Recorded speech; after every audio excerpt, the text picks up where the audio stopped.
ایک دست ایک پینچ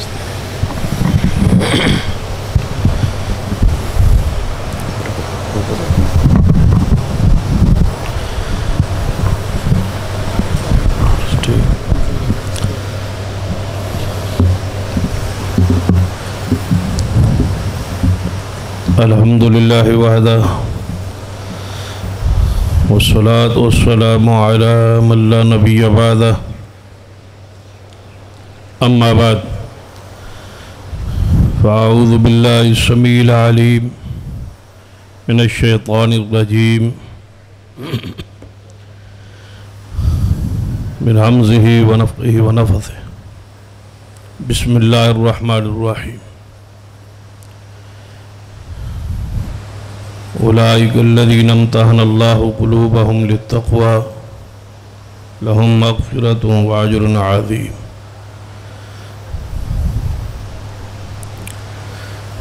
حضرات،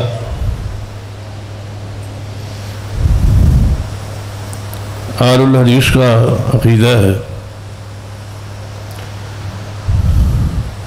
کہ نبی رحمت صلی اللہ علیہ وسلم کے سارے صحابہ جنتی ہے۔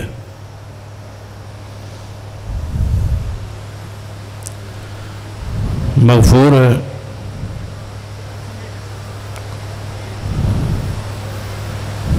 اس پر قرآن اور احادیث بے شمار دلائل موجود۔ اس کے مقابلے میں رافضیوں کو نظریہ ہے کہ صحابہ کرام رضوان اللہ علیہ مجمعین نبی رحمت صلی اللہ علیہ وسلم کی دنیا سے تشریف لے جانے کے ہی بعد نعوذ باللہ اسلام سے پھر گئے تھے، ارتداد کے شکار ہو گئے۔ یہ ان کا بنیادی نظریہ اور عقیدہ ہے۔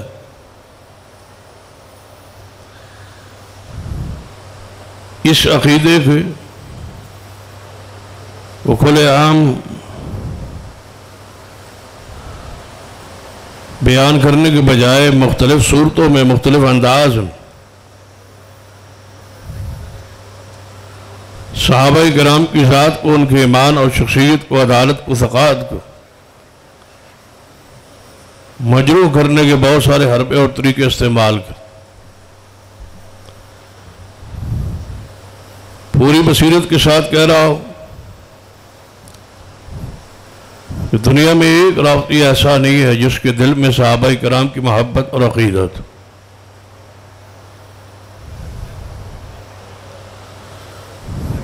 کسی رافضی کی نماز مکمل ہی نہیں ہوتی، اس کا دل ٹھنڈا ہی نہیں ہوتا جب تک وہ ہر نماز کے بعد اصحاب رسول پہ تبرہ نہ کرے۔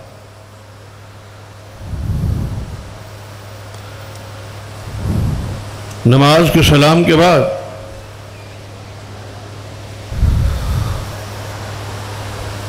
ہر رافضی کو آپ شاید کسی نے مشاہدہ کی ہو کہ 3 بار وہ زیارت کے نام پہ صحابہ پر تبرہ کرتا۔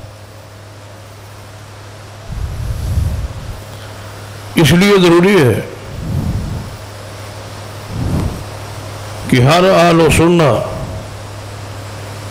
مسلک اور منہج سے وابستہ شخص، اور بالخصوص یہ علماء کرام جو آج سند فراغت حاصل کر میدان عمل میں آ رہے، پوری امانت اور دیانت کے ساتھ صحابہ کرام کے دفاع اور عزت اور عصمت کے لیے اتنے مضبوط ہو کہ میدان عمل میں اتری۔ اگر کوئی شخص آپ سے باغ فتح کے حوالے سے سوال کرے، پوری طرح آپ کو عبور ہو کہ اس کی حقیقت کیا ہے. پوری تاریخ آپ کے ذہنوں میں محفوظ ہو. یہ وہ اعتراض ہیں، یہ ابہامات ہیں، اشکالات ہیں جو صحابہ کرام رضوان اللہ علیہ مجمعین کے حوالے سے عوام الناس میں پھیلائے جاتے. آپ جانتے ہو کہ طریقہ رسول کے بارے میں قرآن و سنت کا پیغام کیا ہے. آپ کے علم میں ہو کہ سیدہ فاطمہ الزہرا رضی اللہ تعالیٰ نے کہا نا اور خلیفہ بلا فضل سیدنا صدیق کا جواب دینا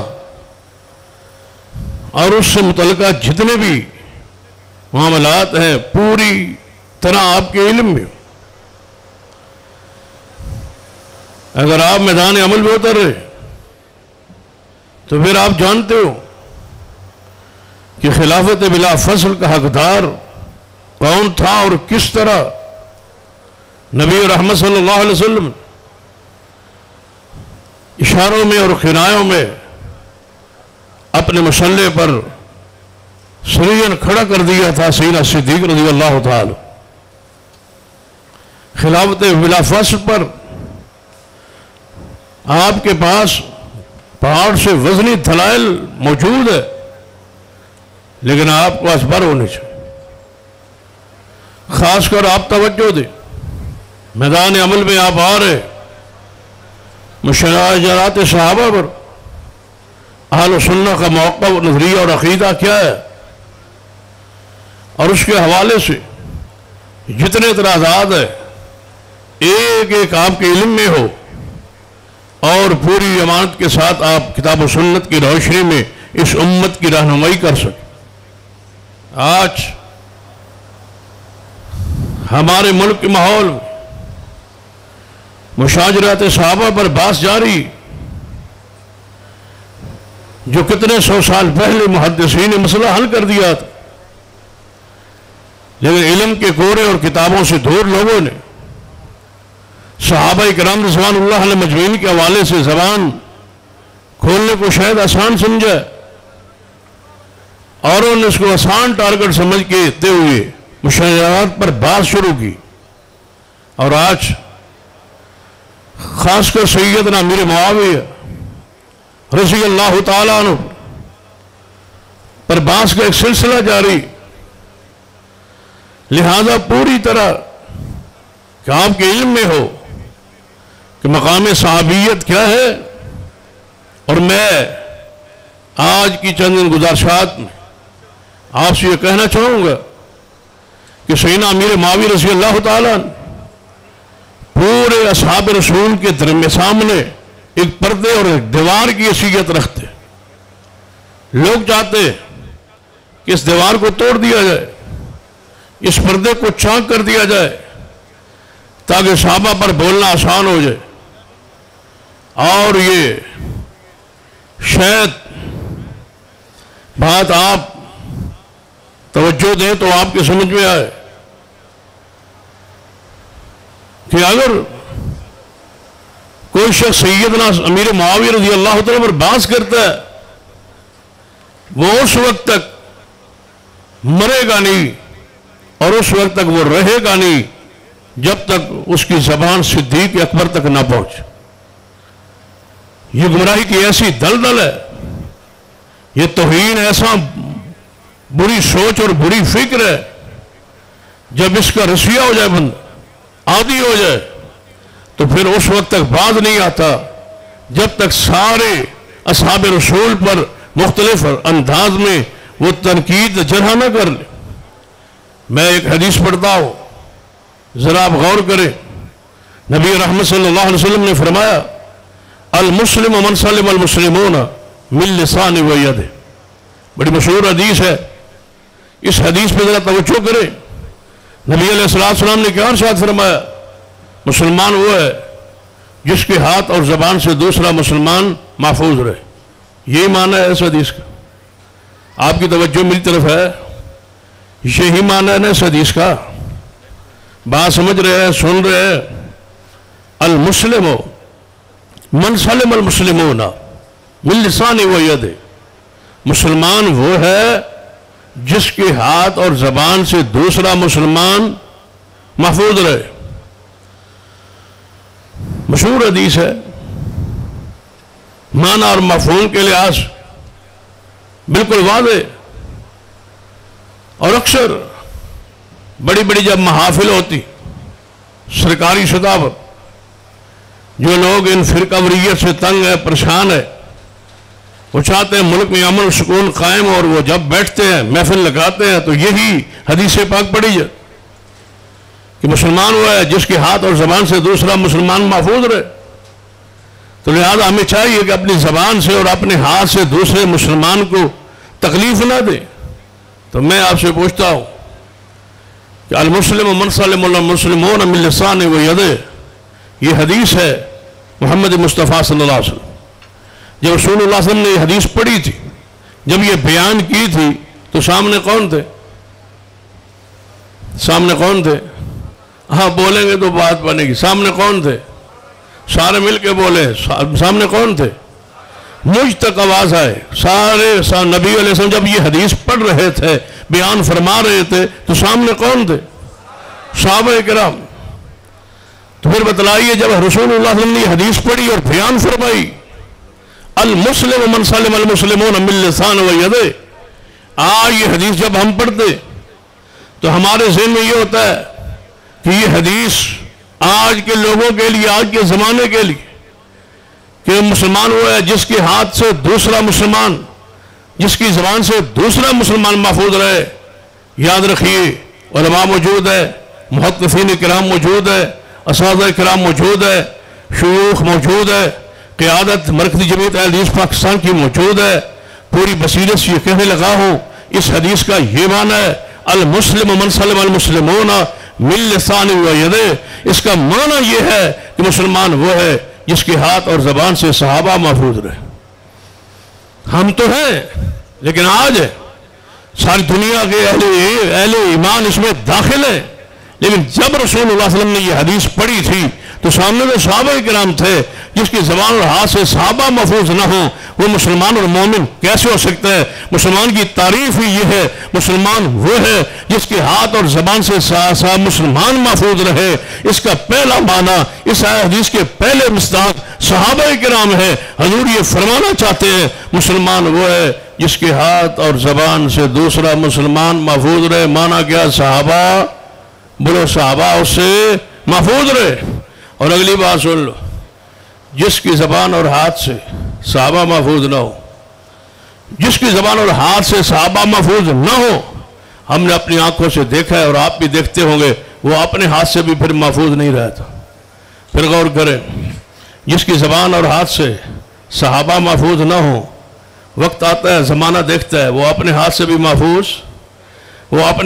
محفوظ نہیں رہتا. جب اسے غصہ چڑھتا ہے وہ اپنے آپ کو مارتا ہے، اپنے آپ کو مارنا شروع کر دے، اپنے سینے پر وہ مارتا ہے. کیوں؟ گناہ ہی ایسا ہے، جرم ہی ایسا ہے، پاکباز ہستیوں پر بھانس کی ہے، پاکباز ہستیوں پر جرح کی ہے. اب سزا ایسے ہے کہ آپ کے سینے پر اپنے آپ کو بندہ کیوں مارتا ہے؟ غصے میں جب آتا ہے تو یہ سزا ملتی ہے کہ تم نے صحابہ کو محفوظ نہیں رکھا، ہم نے تمہیں اپنے ہاتھ سے بھی محفوظ نہیں رکھا.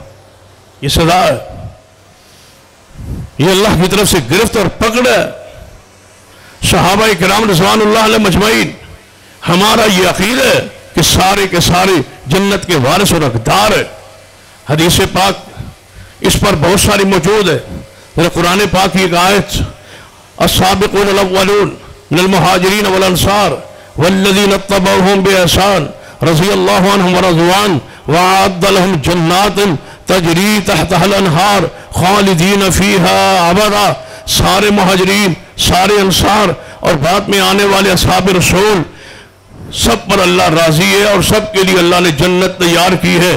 جو شخص کا یہ دعویٰ ہے کہ فلاں صحابی نعوذ باللہ جنت میں نہیں جائے گا، فلاں صحابی اسلام سے پھر جائے گا، میں ان سے پوچھتا ہوں کہ السابقون الاولون من المہاجرین والانصار والذین اتبعوہم بإحسان، اصحاب کرام کے تینوں طبقے، ایک گروہ مہاجرین کا، دوسرا گروہ انصار کا، تیسرا گروہ جو ہے وَاتَّبَعُوهُمْ بِإِحْسَانٍ، جو ان کے بعد آئے، جنہوں نے ان کی پیروی کی، جو ان کے پیچھے آئے، جو بعد میں اصحاب رسول بنے، سب پر اللہ راضی ہے، سب کے لیے جنت ہے۔ اب بغیر کسی دلیل کے کسی شخص کا استثناء نہیں ہو سکتا۔ یہ آیت گواہ ہے سارے مہاجرین جنتی ہے، یہ آیت گواہ ہے سارے انصار جنتی ہے، یہ آیت گواہ ہے ہر اصحاب رسول جو ہے وہ جنت کا وارث ہے، ان کی عدالت صداقت میں کوئی شک نہیں۔ دوسری آیت مبارکہ اللہ فرماتا ہے لَقَدْ رَضِيَ اللَّهُ عَنِ الْمُؤْمِنِينَ إِذْ يُبَايِعُونَكَ تَحْتَ الشَّجَرَةِ فَعَلِمَ مَا فِي قُلُوبِهِمْ فَأَنزَلَ السَّكِينَةَ عَلَيْهِمْ وَأَصَابَهُمْ فَتْحًا قَرِيبًا۔ وہ 1400 صحابہ کرام جنہوں نے درخت کے نیچے رسول رحمت صلی اللہ علیہ وسلم کی ہاتھ پہ بیعت کی، اللہ فرماتے اللہ ان پر راضی ہے۔ جب رب راضی ہے سارا جہان بھی ناراض ہو جائے تو ان کی ذات شان عزت عظمت میں فرق آ سکتا نہیں۔ اللہ فرماتے ہیں کہ میں سارے ان صحابہ سے راضی ہوں جن نبی علیہ السلام کے ہاتھ پر درخت کے نیچے بیعت رضوان جنہوں نے بیعت کی ہے، اللہ ان سے راضی ہے۔ یہ آیت نص ہے، یہ آیت مبارکہ دلیل ہے کہ اصحاب رسول جنت کے وارث ہیں۔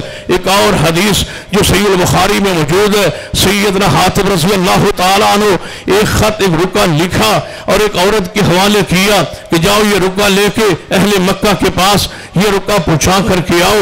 نبی علیہ السلام پر وحی آئی، آپ نے اصحاب رسول کو بھیجا کہ ایک عورت یہاں سے مدینہ سے نکلی ہے، فلاں جگہ پہ پہنچ رہی ہے، اگر آپ جائیں گے تو وہاں اس عورت سے ملاقات ہوگی، اس کے پاس ایک رکا ایک خط ہے، اس خط کو برآمد کرو اور اس خط کو واپس لے آؤ۔ صحابہ کرام پہنچے، شیر خدا سیدنا علی رضی اللہ عنہ کی عادت سیادت میں یہ 4 صحابہ کا قافلہ وہاں پہنچا، اس عورت کو گرفتار کیا، فرمایا تیرے پاس خط ہے، عورت نے انکار کیا، سیدنا علی نے اصرار کیا، اس